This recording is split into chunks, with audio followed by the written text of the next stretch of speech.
This is a tidy looking 1971 Triumph 250 little trial bike.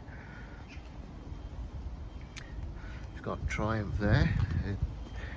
It's a B25SS engine, which stands for Street Scrambler. We've had the bike running. Does need a carb clean, kept cutting out. It sounded good.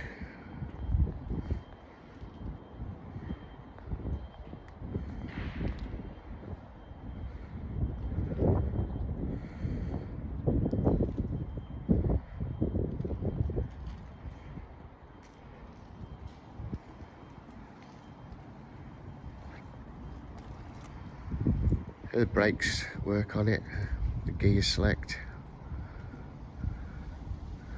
Oh, nice little bike that.